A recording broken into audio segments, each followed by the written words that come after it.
Want to watch football without the restrictions of blackouts or cable? Check out expressvpn.com to help you get access to all the live games. Sign up today using the link in the description to get 3 free months.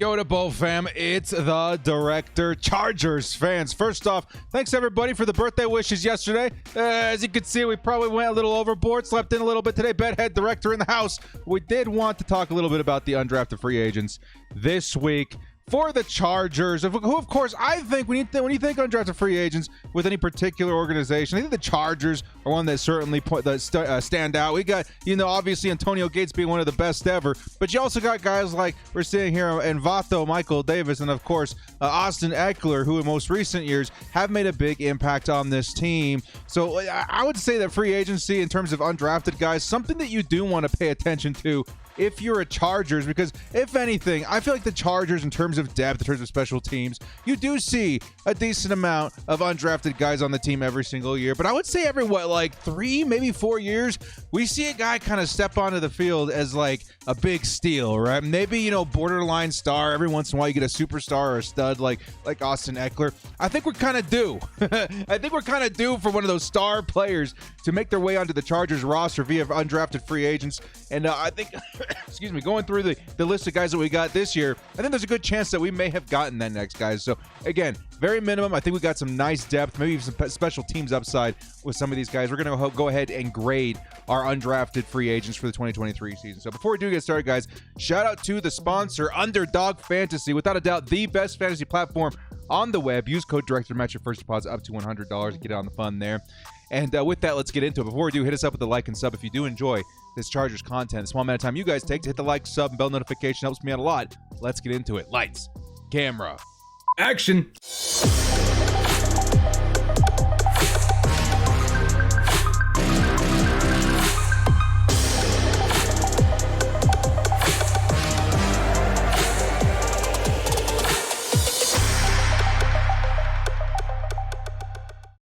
Your undrafted free agent grades for the Chargers in 2023. So let's jump right into it. We got a lot of players that we need to go over. Of course, the Chargers, I think they signed well over 10 this season. I think that's kind of around the number we see, like 12, 13. This year, it's definitely a bit more of a number there. Before we actually start dissecting some of these guys, excuse me, I wanted to kind of go over what the grade system's going to be on this one, because it's not going to be like the grades that we see for the NFL draft, right? Those are guys where it's like, man, these guys are obviously going to have a role on the team. Just how much of a role is that going to be? And this one's going to be more like who's going to actually make the team, right? Or who's more of like a practice squad or special team specialist, whatever like that. So this is how it's going to go, okay?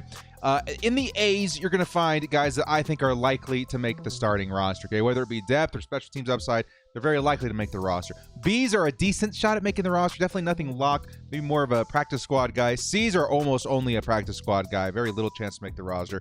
D's are almost no chance at making the roster.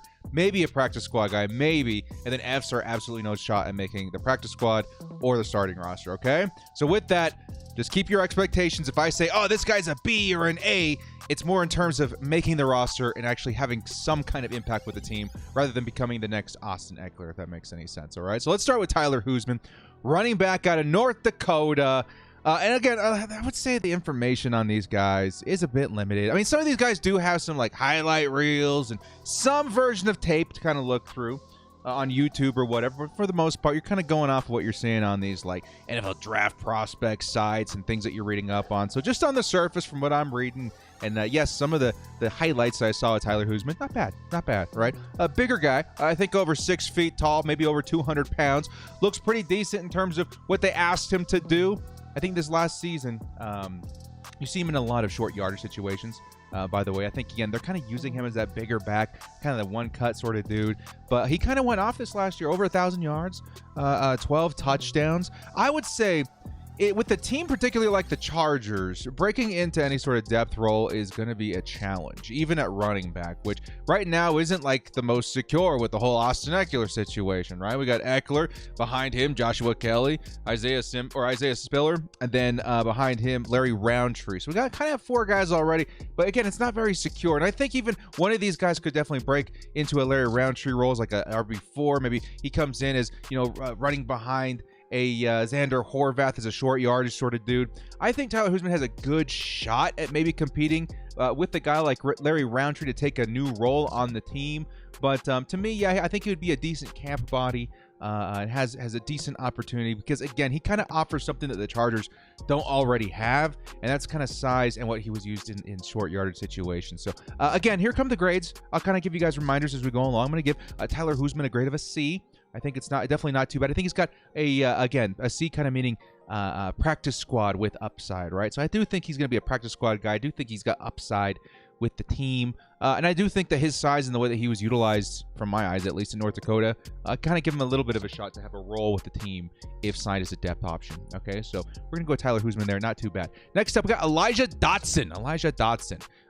Is he a cousin or related to Elijah Dotson? Who knows? Or the other Dotson with the Washington Commanders. Either way, getting into this dude, small guy, I think somewhere around 5'8", 5'9", but he's got good power. And that's something that you kind of see all over the place with them. Kind of reminds me of, like, I don't know, a Joshua Kelly kind of tucked into an Austin Eckler kind of frame, kind of a small dude. But again, I feel like he does carry shades of Austin Eckler physically, right? He's a lot stronger than he seems on the surface. You know, pound for pound, he has more to offer the normal players with his size.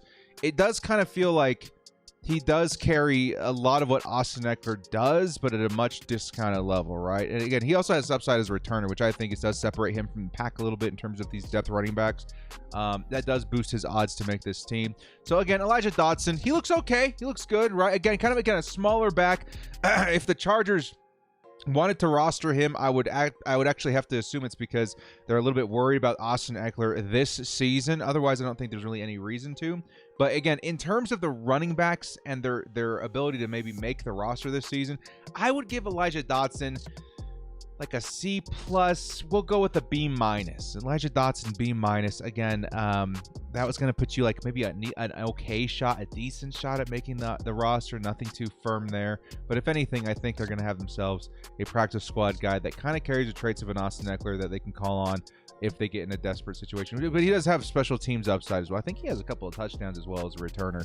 That's going to be something that the Chargers do value. You're going to need to offer something in terms of special teams for a lot of these undrafted guys in order to make the cut. So Elijah Dotson, not too bad there. Next up, one of the fan favorites. I would say there's like 2 or 3 fan favorites among the undrafted dudes when the list was released a couple of days ago. One of the first guys here is going to be Pokey Wilson, wide receiver out of FSU.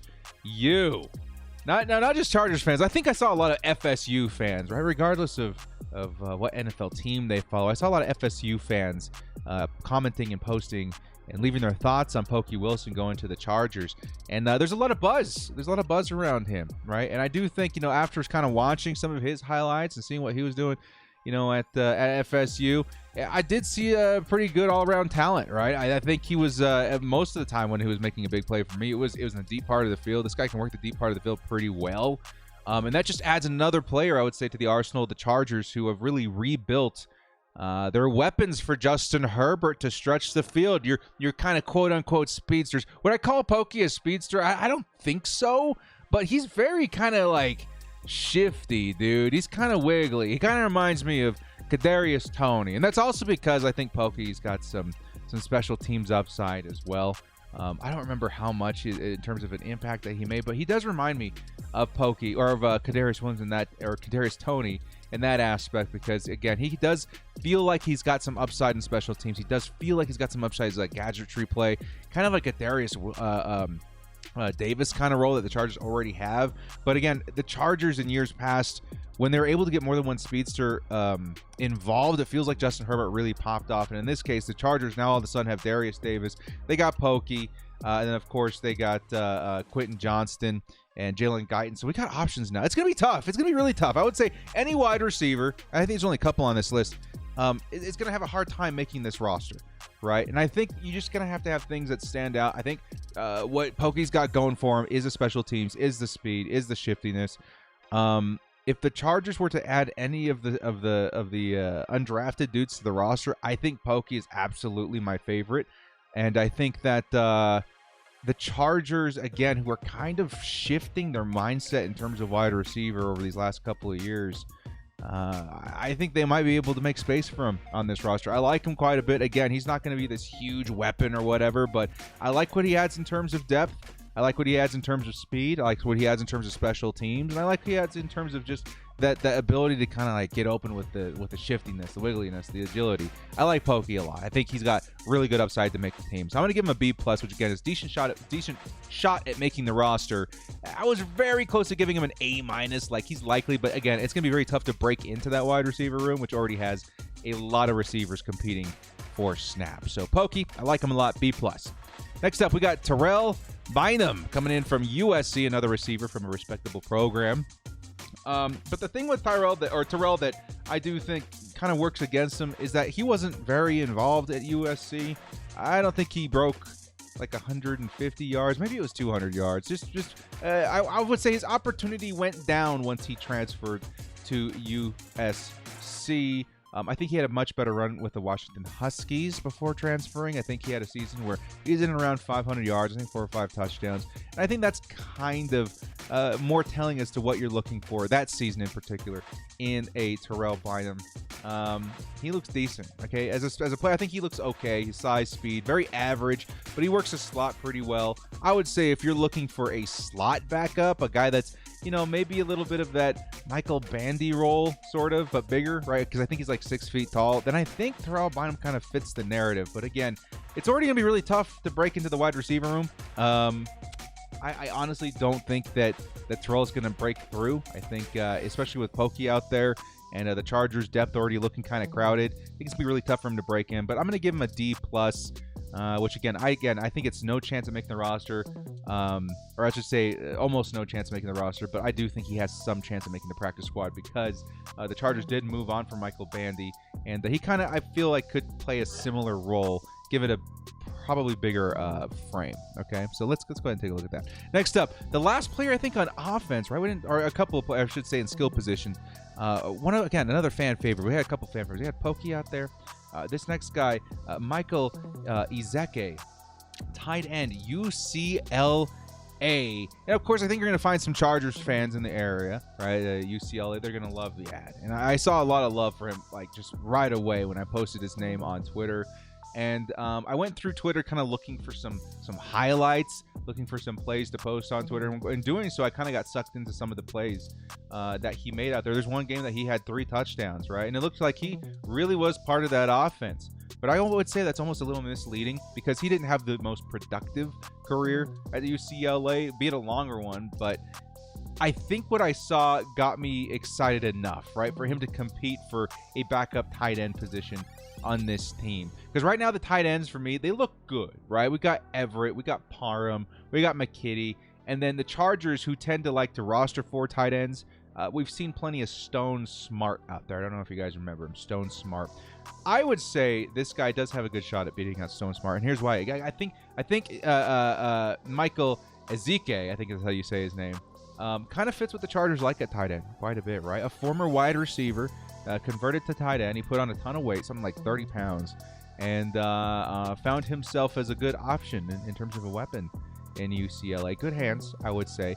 Not super fast, but decent at getting open. I would also say understands his routes and how to utilize them in terms of his leverage and his size and his speed. Given those maybe setbacks in terms of speed, he does know how to get open. I don't know. I feel like he's got a decent, chance of making the roster. Nice upside as a receiver.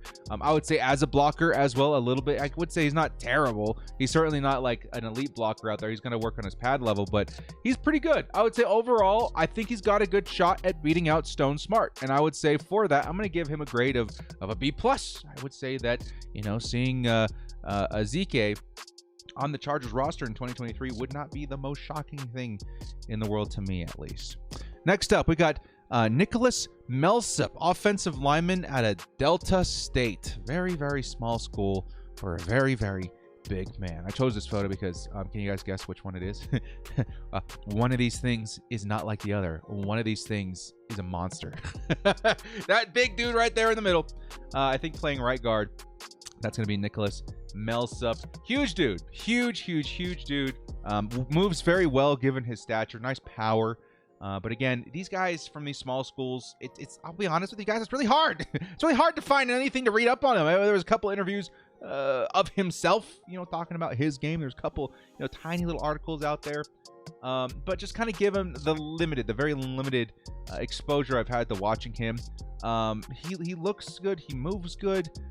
Chargers, they seem to give their undrafted, offensive linemen chances to work, whether it be on the practice squad or a lot of the times even his depth on the starting roster. I don't know. I like him. I kind of do. Just from what I saw, he looks like he could, maybe carry some sort of upside. So I want to give him a C-, which again, a C is a practice squad with upside. Maybe I do think that he's got a chance, maybe rotating in there at some point. But big guy, again, Chargers offensive line. That seems to be a very big position that they've been turning a corner in understanding how to build on the team. And this guy, he feels big. He feels big. Speaking of offensive line, next up we got Jahari Branch, center out of Maryland. I actually do like this guy. I like this guy. He's got experience along the entire interior of the offensive line. I think he played guard for a while, left guard, as a starter in a string of starts, I would say. I don't know even know if it was for Maryland, but either way, he looked good. He looked good in those limited starts. And again, nice size, nice speed, nice strength in terms of how he plays with his hands. I think it's good, man. The Chargers, I think, again, interior offensive line, our depth right now is okay. We got James Hymas. We got, Will Clapp, couple guys here and there. I think they could be a bit better. And Branch, to me, who, again, there was a stat that stood out when I was reading. I should have written it down. Something along the lines of only allowing like 2 or 3 pressures in terms of a long span. I don't remember what it was, guys. You gotta have to help me out in the chat. Either way, he had some things that stood out to me, and I do think he could stand out to the Chargers as well. I ended up giving him a C+, which again, I think at very minimum, this guy's a practice squad guy, but I do think he's got a chance. I do think he's got a chance to maybe even break in as a depth guy on the roster. So with that, let's move into the defense. And this is where things, I would say, we're going to kick it off with a bang. Okay, this is where I think you're going to find the most players that have a chance at making the roster in some way, shape, or form. We're going to start off with Jared Clark. Okay, we're going to start off with the bang. Now, this guy, immediately when I saw his name pop up in the Chargers free agents, to me, I was like, this is going to be the guy that makes the roster. Like, for sure, I think Jared Clark is almost like he's chalk, right? He's chalk for the Chargers making the team. And many, including myself, had like a round 5 or 6 grade on this guy. Very, very nice nose tackle, a true nose tackle. Gobbles up the run. Very big. So what is like 6'4", 330 pounds?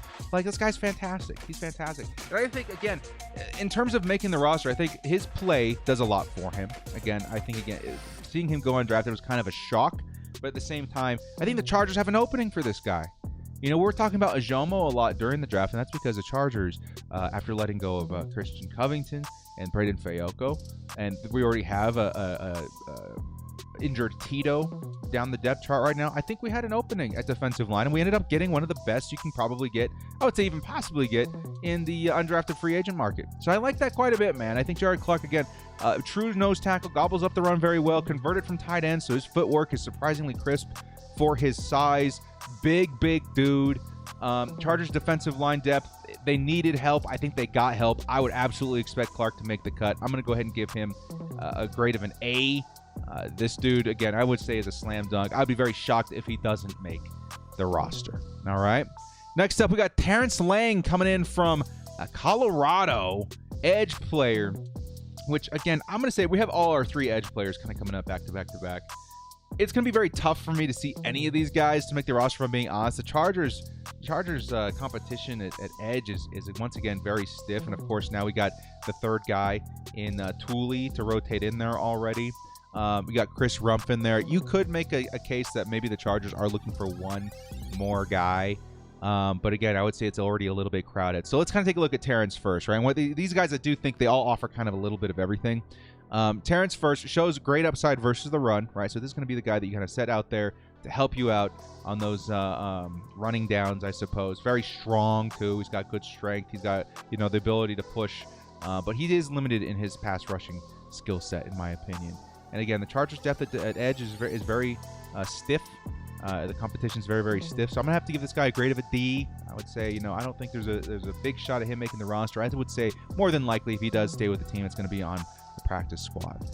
Next up with Andrew Farmer, edge at a lane. And again, these small schools, so tough to kind of grab an overall impression of these guys, but he looked good in my opinion. He looked good, from the limited things I could see. Right, 25 tackles for loss. He's a good disruptor.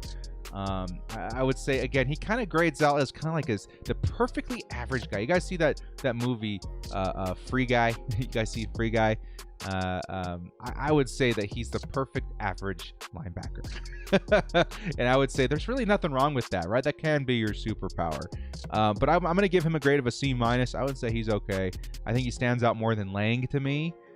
Even though he doesn't really specialize as well versus the run, I would say that overall he's pretty well rounded.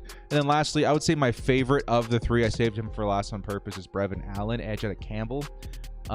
He looked pretty solid to me. And again, out of the three guys, I would expect him to have the best shot at making the roster if there is an opening.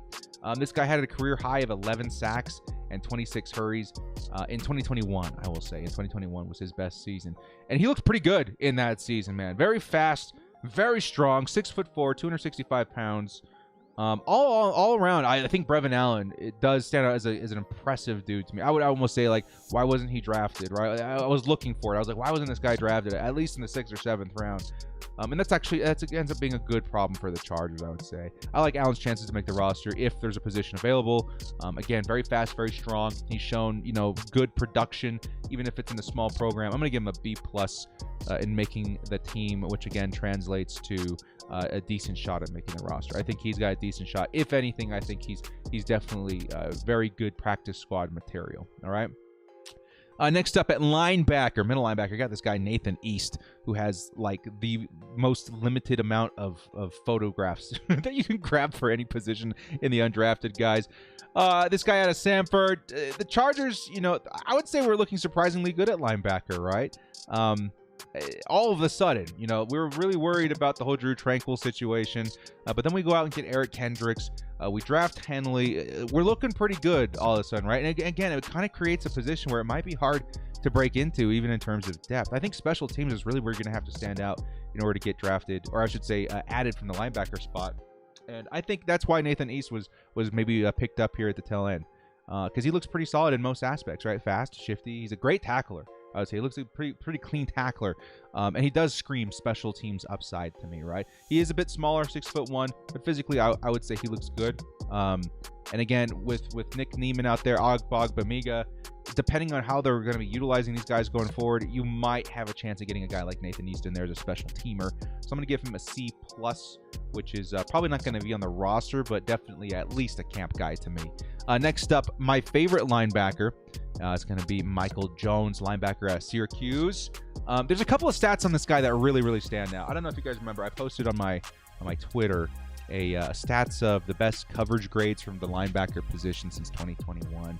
And Diane Henley was on there, which is definitely not a bad thing to see. And just a couple of ticks underneath him was this guy, Michael Jones. In terms of coverage, that's exactly what you want to see if you're the Chargers. That's exactly what you want to see if you're a Chargers fan.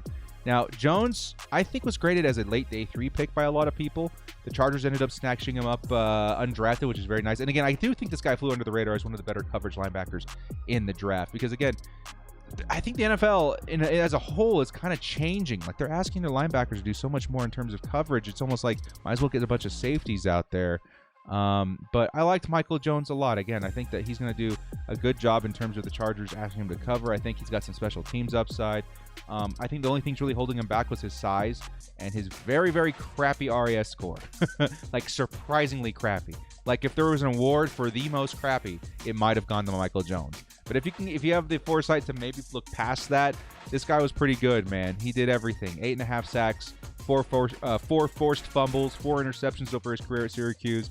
I actually really am rooting for this guy. I really am. He's one of my favorite, personally one of my favorite, in hopes of making the roster personally. I hope he does. So Michael Jones, I'm going to give him a B-.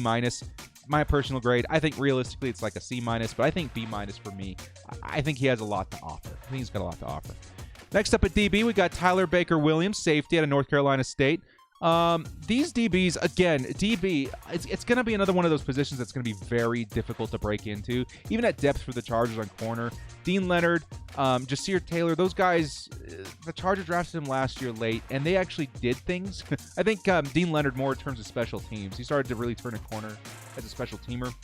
But Jasir Taylor really started to blossom into a nice depth option for the Chargers. So all these guys at corner are going to be very tough to break into. Safety might be a little bit easier depending on what the Chargers do, if they decide to go out and get a John Johnson or not. Either way, let's start here with Tyler Baker-Williams. Decent coverage guy, kind of slow. I would almost like want to throw him into a linebacker kind of position, just say go for it, see what you can do. But he looks good. Again, the competition is stiff. At safety, I even like Raheem Lane and Mark Webb more. I'm going to give Tyler Baker-Williams a D, I guess. I just feel like, again, with the options we have now, I would kind of rather, you would really have to, like, blow my socks off for me to kind of look past a Lane or a Webb at this point, because I think both those guys definitely have more upside. Next up, we got Cameron Brown, cornerback out of Ohio State. This guy I actually like quite a bit. Again, the competition is stiff, but I do think this guy had so much upside at points in his career, right? In his collegiate career, I would say. But ultimately, it kind of fizzled out, right? He had a lot of momentum, and it just kind of poof, disappeared. But he carries upside in almost every aspect in terms of coverage, in terms of press, in terms of ball hawking ability. He could be better, though, in all aspects. And I think that's kind of what you're hoping for, and why he didn't get drafted, is that he kind of fizzled out and then never bounced back. Either way, I think he's really good as a run defender, which is kind of weird as to say it from a corner. That's probably why the Chargers picked up the phone and brought him into the building. I'm going to give him a grade of a C. I think Cameron Brown, his history and his upside is enough for me to say keep him at least in the practice squad. Keep him on the practice squad. Next up, we got Taiwan Mullen.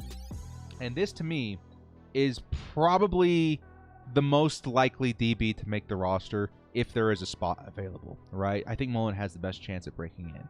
And you're banking on what he did in 2020 before going down with a derailing ankle injury in 2021. That is what you're banking on. That's why I think he has a good chance of making the roster. This guy was really turning heads, man.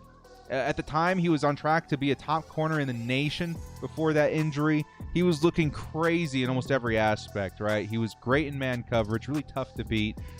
Just all in all, just very complete, very fantastic. The only thing really holding him back would have been his size. I think he's something where like 5'9" or something like that, a bit smaller, but it really didn't affect his play much before the injury. After that, I don't know how much he bounced back, right? I think he's a good athlete. He's got good upside.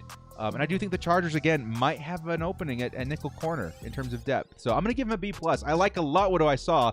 And if the Chargers can unearth any of that from his history, I think they got a heck of a player there. Okay, so Taiwan Mullen, cornerback at Indiana. And to wrap up this video, we got a couple more DBs here in AJ Uzudinma. I'm going to butcher it. I'm so sorry. Cornerback at Ball State. A good zone corner. He's got okay traits all over. I would say, again, the big thing that kind of turns your head is the 10 interceptions throughout his course there. Definitely not bad. He's got some special teams upside, too, which is not bad. So I'm going to give him a grade of a C-. I would go ahead and say that. He's got some, with that special teams upside, a decent chance at making the roster. And then finally, another guy I think has actually surprisingly decent chance of making the roster out of Ole Miss is going to be AJ Finley, I think former teammate of Dean Leonard, who the Chargers drafted in the 7th round last year. Finley is actually not bad. He's not a bad-looking safety, right? He's got good instincts, great ball hawking skills, upside, 8 interceptions, not a bad tackler either. I think he's got to work a little bit on how he tackles, but he's been pretty willing and consistent. I like that. And again, in terms of DB, the Chargers, they might need the most help at safety. So I think Finley, he might be a good fit. I'm going to give him a grade of a C+, which again is at least special teams, or at least a practice squad. But I think in terms of if the Chargers still have an opening at safety, I see him having a good shot.